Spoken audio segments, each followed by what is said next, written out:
আমি বরাবর যে জায়গাটায় ফোকাস করতে বলেছি এসএলএসটি ক্যান্ডিডেটদের, সেই জায়গাটায় দেখো পরিষ্কার লেখা আছে যে স্কুলে পরিকাঠামোর সমস্যা নেই, ক্লাসে পড়ানোর মান উদ্বেগজনক। তার মানে এখানে যে মানটা উদ্বেগজনক মানে কি, পড়ানোর কোয়ালিটি তুলনামূলকভাবে হিউজ মানে ডাউনে চলে গেছে। তার রিপোর্টটা পরিদর্শন রিপোর্টে চিন্তিত রাজ্যের শিক্ষা দপ্তর। তো শিক্ষা দপ্তর এই জায়গাটায় খুবই চিন্তিত, কারণ শিক্ষা দপ্তর মানে একটা সরকার যেভাবে ইনভেস্টমেন্ট মানে একজন তো আমি যে জায়গাটা বরাবর ফোকাস করতে বলেছিলাম এসএলএসটি এই 2025 ক্যান্ডিডেটদের, যে তোমাদের ইন্টারভিউ কল তোমরা হয়তো বহুজন পাবে, 1:1.6 ডাকা হবে।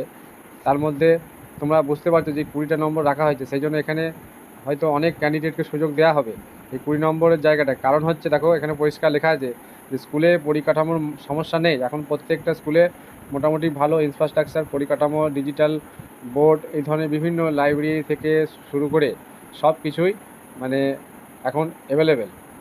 এবং সরকার বা দেশের যে শিক্ষা খাতে যে খরচ, সেটা কিন্তু হিউজ পরিমাণে ঠিকঠাক দেওয়া হয়। তা সত্ত্বেও পড়ানোর যে কোয়ালিটি, সেই জায়গাটা কিন্তু এখন সামনে পড়িয়ে দিয়ে চলে আসবো, এটা কিন্তু হবে না। ভালোভাবে চিন্তা ভাবনা করে কাজ করো, কারণ এই 20টা নম্বরই কিন্তু আসল তোমাদের এই মেরিট লিস্টে স্থান পাওয়ার জায়গাটা কিন্তু তৈরি হবে। ওই 45 আর 35-এ দেখবে সমস্যাটা হবে। এই 45 পেয়ে হয়তো তুমি ছিটকে যাবে, আর 35 পেয়ে সে কাট অফটা যদি কোনো রকমে ক্লিয়ার করে যায়, সে কিন্তু বেরিয়ে যেতে পারে। সেই জন্য আমি বরাবর বলছি যে তোমরা এই জায়গাটা ফোকাস করো। সবাই ভাবছে যে এই ধরনের যারা কথাগুলো বলছে তারা হয়তো নিজেদের ওই অ্যাডমিশন করার জন্য বলছে।